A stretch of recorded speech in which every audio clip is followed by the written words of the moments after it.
4월 21일입니다. 출애굽기 9장 13절에서 35절까지 말씀 봅니다.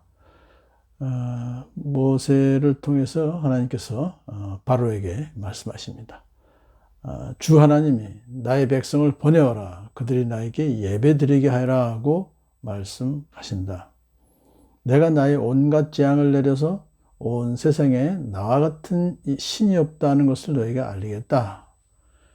그러니까 바로에게 지금 7번째 재앙을 내리는 그 목적이 무엇이냐면 온 세상에 여호와 하나님과 같은 신이 없다는 것을 너에게 알리겠다. 그런 뜻입니다. 이집트에도 신이 많죠. 하지만은 온 세상에서 여호와 하나님만이 유일한 신이다라고 하는 것을 알려주겠다. 그런 뜻이죠.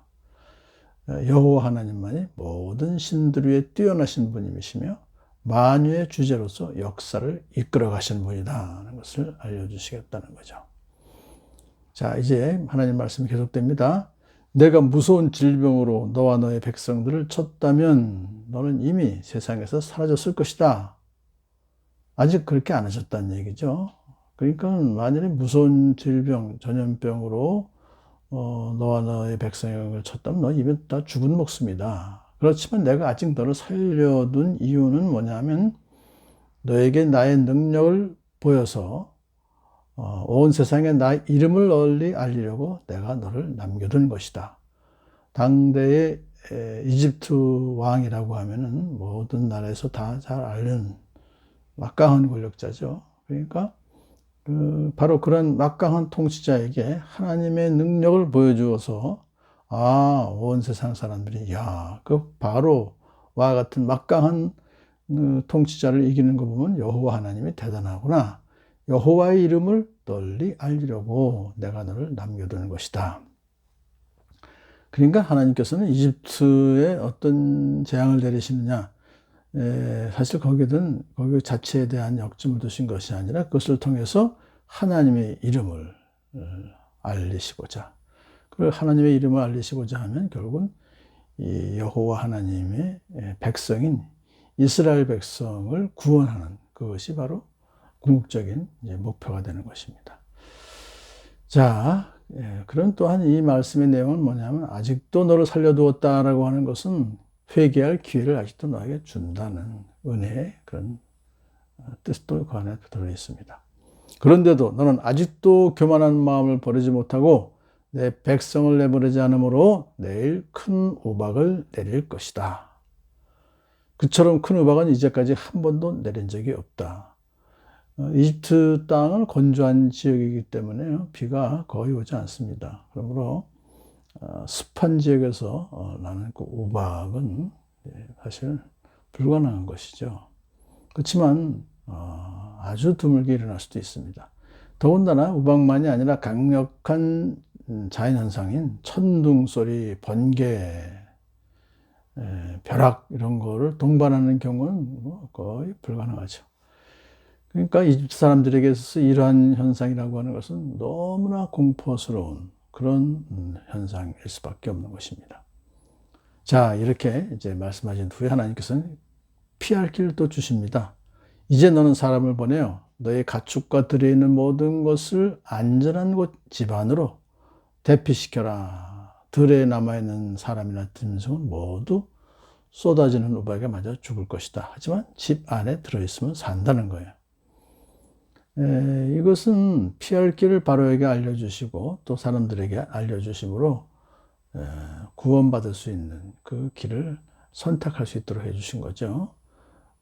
그래서 바로의 신하들 가운데서 주님의 말씀을 두려워하는 사람들이 있었습니다. 그 사람들은 자기의 종들과 집짐승들을 집 안으로 피하게 했어요. 하나님의 경고의 말씀을 받아들인 사람들은 재앙을 면하게 됐죠. 하지만은 주님의 말씀을 마음에 두지 않은 사람들은 그냥 그대로 내버려뒀다가 다 죽게 된 것이죠. 그래서 하나님께서는 삶과 죽음의 그 기준을 하나님 말씀에 순종하느냐 불순종하느냐에 두셨다는 것을 보여주고 있습니다. 자, 드디어 이제 모세가 하늘로 그의 지팡이를 내미니까 주님께서 천둥 소리가 나게 하시고 우박을 내리셨습니다. 벼락이 땅에 떨어졌습니다. 우박이 쏟아내리면서 번갯불도 함께 번쩍거렸습니다. 불이 일어나는 거죠. 이런 좀처럼 일어날 수 없는 그런 현상이었습니다. 그래서 이런 현상을 접하게 되면 보통 사람들은 이게 경고와 심판의 징조로구나, 그렇게 받아들이게 되는 거죠. 자, 그렇게 엄청난 위협을 가져다 주었습니다. 그래서 이집트 온 땅에서 우박이 사람이나 짐승이나 할 것 없이 들에 있는 것은 모두 쳤어요. 그런데 예외가 있습니다. 이스라엘 사람들이 사는 고센 땅에는 우박이 내리지 않았습니다. 하나님께서 구별하여서 이스라엘 백성들을 보호해 주셨다는 것을 벌써 바로도 다 아는 거예요. 그러니까 바로는 정말 여호와 하나님이라는 분이 대단한 분이라고 하는 것을 다 이렇게 알게 된 거죠. 그러자 바로가 모세와 아론을 불러서 이번에는 내가 죄를 지었다. 주께서 오르셨고 나와 나의 백성은 옳지 못하였다. 공식적으로 사과하는 것입니다. 바로 자신의 잘못과 자기가 공정하지 못했다는 것을 시인해요. 그렇지만 이 고백은 결코 진실된 회개가 아니었습니다. 죽음의 위협을 느낀 나머지 순간적인 위험을 모면하기 위해서 충동적으로 그렇게 뇌까리 말이다. 다 기만적인 그런 전술이었다고 볼 수 있죠. 그래서 이런 것을 알 수 있는 것은 뭐냐면 우박 재앙에서 벗어나자마자 또 마음속에 과거의 완악함이 되살아나서 또 약속을 또 파기하는 거예요. 자, 이건 우리가 하나님과 바로의 관계라고 하는 것은 신뢰와 사랑의 관계가 아니라 힘과 힘의 대립 관계입니다. 누가 더 세냐? 거기에서 나온 사과, 이것은 진정한 사과가 아닙니다. 이런 힘과 힘의 대립 관계에서는 진실한 회개는 나올 수가 없었던 것이죠. 또 이렇게 바로가 부탁합니다. 너는 주께 기도하여 하나님이 나에게 하신 이 천둥소리와 하나님이 내리신 이 우박을 그치게 해다오. 내가 너희를 보내겠다. 참. 하나님이 우박을 그치게 하면 결국은 내가 너희를 보내겠다는 것은 아직도 자기가 결정권이 있다는 것을 은근히 과시하고 있습니다. 자기에게. 하지만 재앙을 내리신 여호와 하나님이야말로 이스라엘 사람들을 내보내실 수 있죠. 능력이 있으신 겁니다.